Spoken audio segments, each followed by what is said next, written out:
এই তো সুযোগ, একদম পরিষ্কার হাতটা দেখা যাচ্ছে। এবার আমার শিল্পী হাতের কাজটা দেখাই।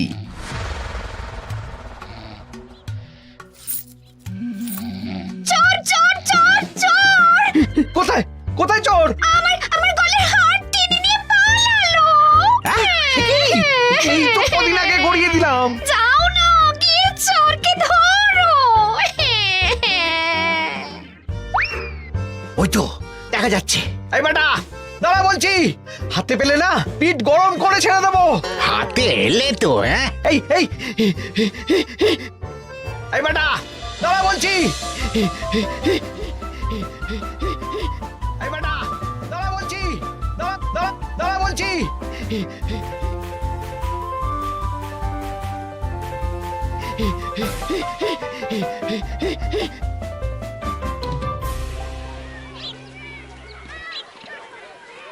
দুপুরে একটু খেয়ে ঘুমোবো, তার জন্যই।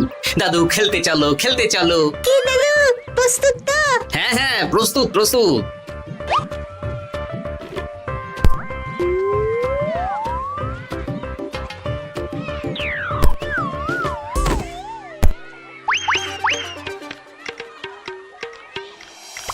আরে আরে, এ তো পিছু ডাকাত।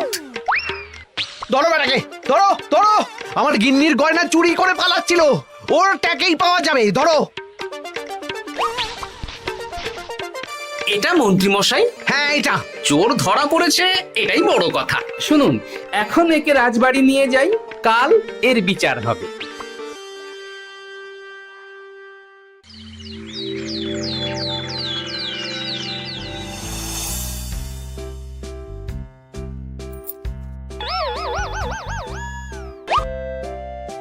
এতদিন গোপাল বুদ্ধি দিয়ে বাজিমাত করত, এবারে তো সাহসিকতার মাধ্যমে ভয়কে জয় করে পেঁচো ডাকাতকে ধরেছে।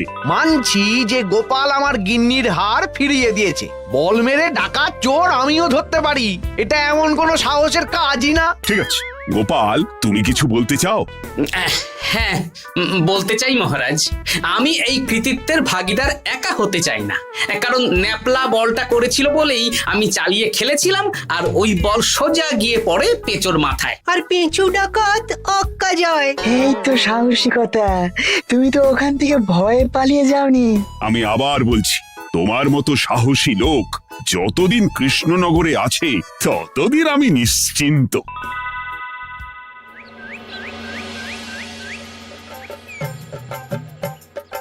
বলি সারাদিন আমি সংসার ঠেলছি আর আরেকজন খাচ্ছে যাচ্ছে ঘুরে বেড়াচ্ছে। গিন্নি, তুমি কি আমার কথা বলছো? আমি আর কার কথা বলতে পারি শুনি? না, আমি ছাড়া তোমার আর কেউ নেই, তুমি ছাড়া আমারও আর কেউ নেই। এই নাও সখী, শুধু তোমার জন্য। কি সুন্দর ফুলের তোড়া, এটা আমার জন্য এনেছো? হ্যাঁ গো, তুমি কি আমার উপর রাগ করে আছো গিন্নি? তাহলে বলো, অন্য কাউকে দেব? এই এই এই, আমি ছাড়া আর কাকে তুমি ফুলের তোড়া দেবে শুনি? না, ভাবলাম তুমি হয়তো রাগ করে আছো। না না না না, ও কিছু না। এই তো বাইরে গরম না, এই তুমি বসো বসো, আমি শরবত করে দিচ্ছি।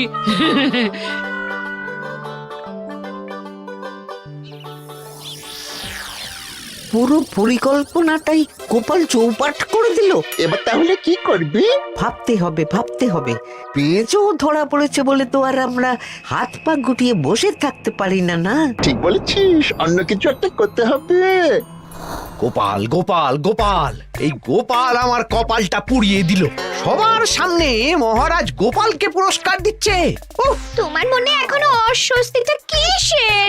সমস্যাটা কোথায়? আমিও তো এরকমই একটা সুযোগ খুঁজছিলাম, যেখানে গোপালের মতন একটা সাহসিকতার কাজ করব, আর মহারাজ আমার প্রশংসায় পঞ্চমুখ হয়ে উপহার দেবেন, আর সবাই হাততালি দেবে। মহারাজকে গিয়ে বলো, গোপাল সামান্য একটা বল মেরে সাহসিকতার সম্মান পেয়ে গেল, তাই তুমিও একটা কিছু করে দেখাতে চাও। ঠিক বলেছো, আমাকেও এরকম কিছু একটা করে দেখাতে হবে, হাত গুটিয়ে বসে থাকতে পারবো না। হ্যাঁ হ্যাঁ, এমনিতেই ইদানিং তুমি 4 হাত থেকে 2 হাত হয়েছো। কি বলতে চাইছো কি তুমি? আসলে এতদিন তোমার আরো 2 হাত বটা আর ঘটা তোমার সাথে তালে তাল মিলিয়ে কাজ করতো, এখন তো ওরাও নেই না, ওই আপদ দুটোকে বিদেয় করে দিয়েছি। দিন দিন লোভ বাড়ছিল, জীব লম্বা হয়ে যাচ্ছিল। বেশ, তাহলে কালকে মহারাজকে বললো তোমার মনের কথা। কালকেই বলবো।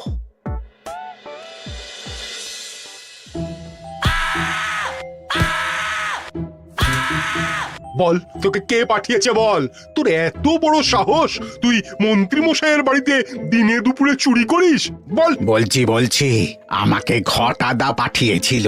মন্ত্রী মশাইয়ের দল থেকে বেরিয়ে বটাদা আর ঘটাদা একটা নতুন দল খুলেছে, আমি ওই দলে যোগদান করেছি। আচ্ছা, এই ব্যাপার। বেটাদের একবার হাতে পাই।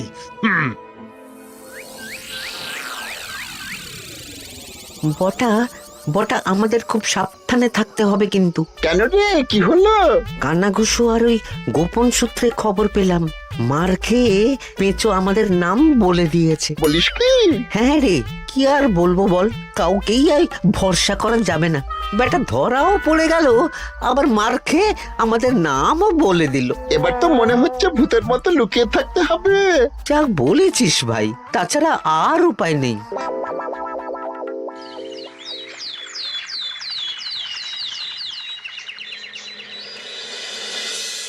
মহারাজ, আজ আমি সুবিচার চাই মহারাজ। কেন মন্ত্রী মশাই, আপনার উপরে আবার অবিচার কখন হলো? হ্যাঁ মন্ত্রী, তুমি কি সুবিচার চাইছো বলো? আমাকে সাহসিকতা দেখানোর সুযোগ দিলে আমিও গোপালের মতন ওরকম ঢের ঢের উপহার আনতাম। আচ্ছা, সুযোগ কি বলে কয়ে আসে?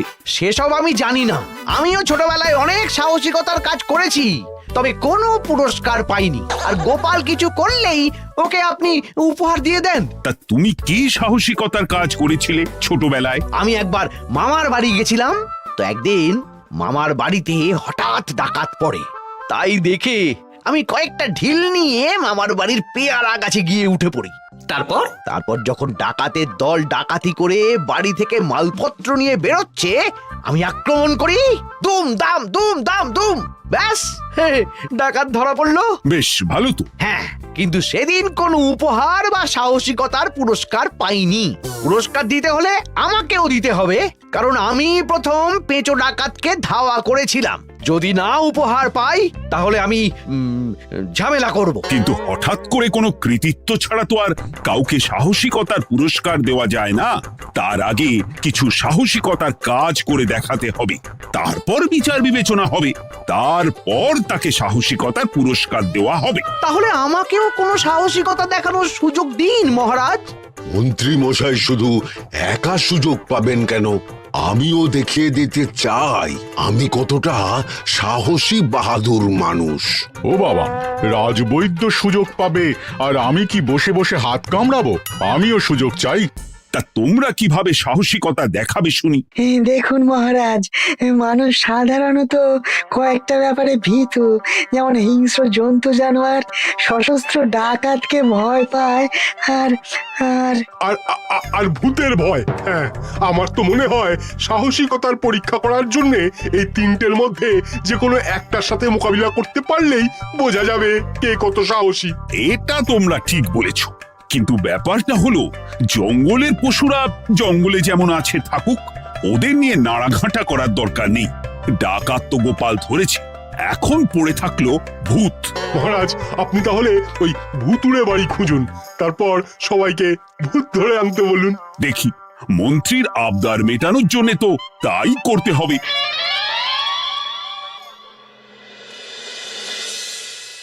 আজকে এটা কি রান্না করেছো বলো তো? ছোলা আর আলু দিয়ে তরকারি, ঝটপট খাবারটা খেয়ে নাও তো দেখি। হ্যাঁ, আচ্ছা, ছোলা আলুর তরকারি দিয়ে শুকনো রুটি খাওয়া যায়? হ্যাঁ, বেশি বায়না না করে যা রান্না হয়েছে তা খাও তো বাপু, খেয়ে গায়ের শক্তি বাড়াও। কদিন পরে তো ভূতের সাথে লড়াই করতে হতে পারে। হ্যাঁ, ধুর ভূত, ওসব ভূত প্রেতে আমি ভয় পাই না, বুঝলে?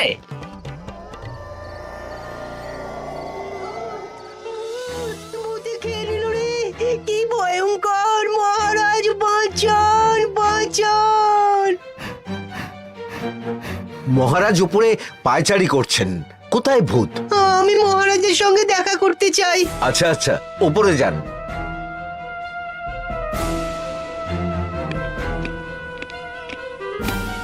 কি হয়েছে সভাকবি? রাতের বেলা হঠাৎ আর তোমার চোখ মুখের অবস্থা এরকম কেন? মহারাজ, কৃষ্ণনগরে ঘাটপাড়ের ভূত আমার সর্বস্ব লুট করে নিয়েছে মহারাজ। ধুর, কি যা তা বলছো তুমি? সত্যি বলছি মহারাজ, আমি আমার একটা কাজে নদী পেরিয়ে ওই পাড়ে গিয়েছিলাম। একটু আগে এই পাড়ে এসে নৌকো থেকে নেমে ঘাটের সামনে থেকে একটা গরুর গাড়িতে উঠি।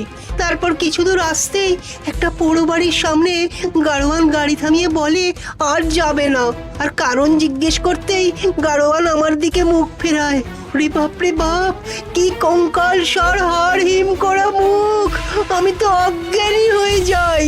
কিছুক্ষণ পর জ্ঞান ফিরলে দেখি আমি রাস্তায় পড়ে আছি, আর আমার সাথে থাকা থলেটাও নেই। তাহলে বলতে চাইছো তোমার থলে ভূতে চুরি করেছে? সেসব আমি জানি না মহারাজ, কিন্তু আমি আমার থলে ফেরত চাই, আর ওই ভূতের শাস্তিও চাই। দিন না। এই সেরেছে, আজ সকালেই রাজসভায় ভূত নিয়ে আলোচনা হলো আর রাতেই ভূত দেখা দিল। এবার ভূতকে আবার কে ধরবে? মহারাজ, আমার থলেতে অনেক দামি জিনিসপত্র ছিল। ঠিক আছে সভাকবি, তুমি এখন বাড়ি যাও। আমি দেখছি কি করা যায়। এই সুযোগে মন্ত্রী, জ্যোতিষী, পণ্ডিতদের সবার একবার করে সাহসিকতার পরীক্ষা নিয়ে নেব।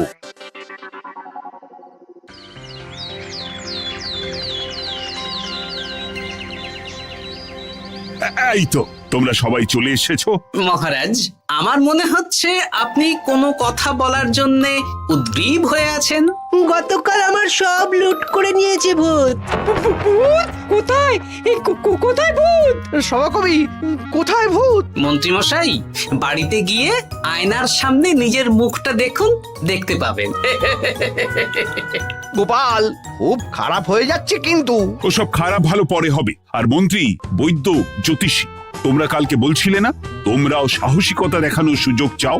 তাই ভূত ধরে দেখাতে পারলেই তোমাদের আমি পুরস্কৃত করব। কিন্তু মহারাজ, ভূত কোথায় পাওয়া যাবে? গতকাল রাতে ঘাট পাড়ি এক গাড়োয়ানের গরুর গাড়িতে চাপতেই তোমরা ভূত দেখতে পাবে। প্রথমে মন্ত্রী, বৈদ্য, জ্যোতিষী, তোমরা চেষ্টা করে দেখো। যদি ভূত ধরতে না পারো তখন গোপাল যাবে, আর যে বা যারা ভূত ধরে আনতে পারবে তাকে বা তাদেরকেই আমি পুরস্কার দেব। আমার কারো সাহায্য লাগবে না মহারাজ, কিন্তু আপনি এত করে যখন বলছেন, না হয় বৈদ্য আর জ্যোতিষীকে নিয়েই যাব। দেখবেন আমরাই ভূত ধরে আনবো। আমরা বীর, আমরা সাহসী। ওসব ভূত ধরা গোপালের কম্য নয়।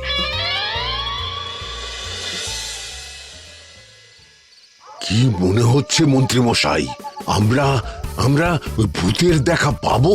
আমার কিন্তু হালকা হালকা ভয় করছে, যদি কিছু সর্বনাশ হয়ে যায়। আরে এসব ভূত প্রেত কিচ্ছু নেই। এত ভয় পেলে চলবে না রাজবৈদ্য মশাই। ভূত ধরতে পারলেই পুরস্কার। শুধু ভগবানের নাম গান করুন। ওই তো একটা গরুর গাড়ি দেখা যাচ্ছে।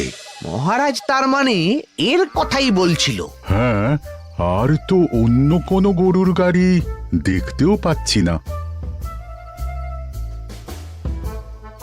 এই যে ভায়া, কৃষ্ণনগর রাজবাড়ি যাবে? হ্যাঁ যাবো, 2 মোহর লাগবে কিন্তু। 2 মোহর একটু কম করুন না। আচ্ছা ঠিক আছে, 3 জনে 1 মোহর দেবেন, আর কমাবো না। তাড়াতাড়ি বসুন।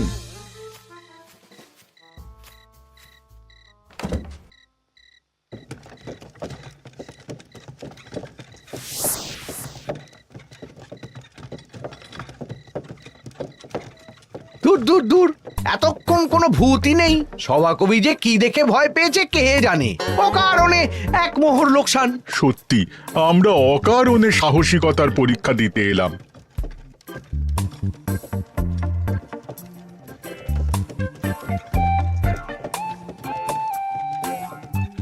কি এই, এটা কোন রাস্তায় ঢোকাচ্ছ? আরে রাজবাড়ি তো এইদিকে না। এটাই তাড়াতাড়ি যাওয়ার রাস্তা।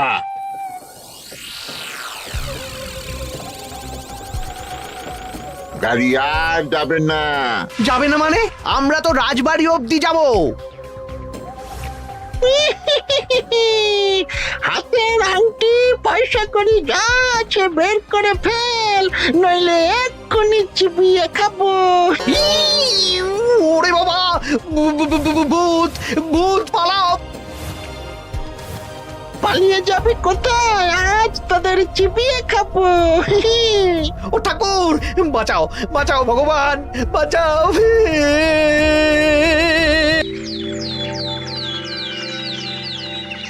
মহারাজ, মহারাজ, আমাদের লুট করে নিল, ভূত আমাদের সর্বনাশ করে দিল, বাঁচান! তার মানে তোমরা তিনজন মিলেও ভূত ধরতে পারোনি? ছি ছি ছি ছি ছি। এই তোমাদের সাহস! আমরা কি করে জানবো মহারাজ যে আসল ভূত আছে? গোপাল, ব্যাপারটা কিন্তু খুবই সমস্যার। এরকম পর পর রাতে দুটো ভুতুড়ে ঘটনা হলো। তুমি দেখো না যদি কিছু করতে পারো। আচ্ছা মহারাজ, দেখছি।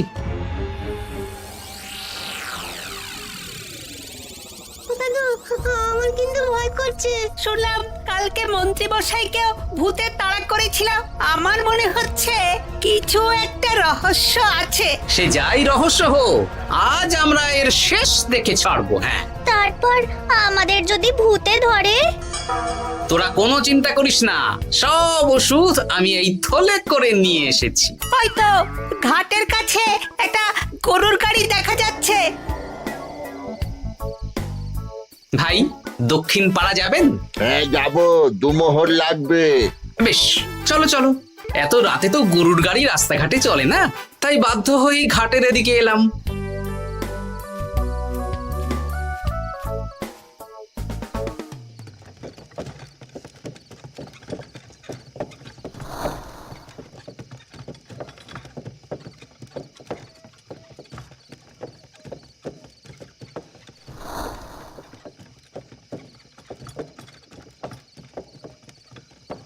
আচ্ছা, অন্য গলিতে নিয়ে আমাদের ভয় দেখানোর মতলব? হ্যাঁ, ঠিক আছে, এগুলো চুপি চুপি চাপিয়ে নে, আমিও পড়ছি।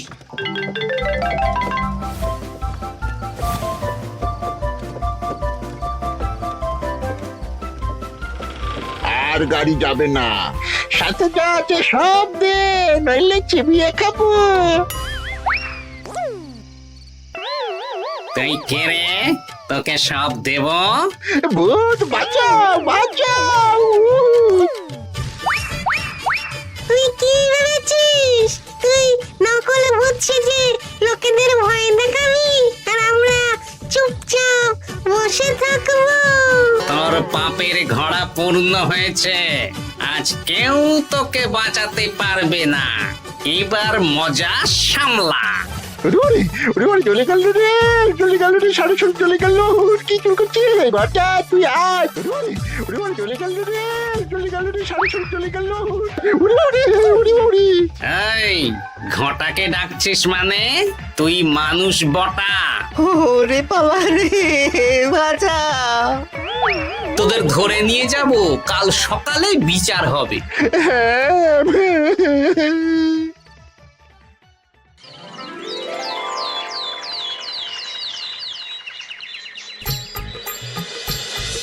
সাবাস গোপাল, তুমি তো কামাল করে দিয়েছো, কিন্তু জ্যান্ত ভূত ধরে এনেছো।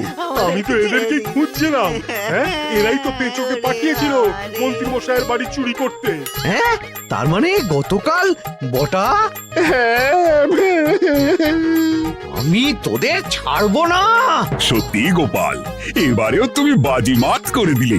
আচ্ছা, তুমি একটু ভয় না পেয়ে এদের ধরলে কি করে? যখনই শুনলাম ভূত জিনিসপত্র সোনাদানা লুট করছে, তখনই বুঝতে পারলাম এটা ভূত না, মানুষ। তাই কাঁটা দিয়ে কাঁটা তোলার জন্য আমি আর আমার নাতি নাতনিরা ভূত সেজেই মানুষরূপী ভূতকে জব্দ করলাম। সত্যি গোপাল, তুমি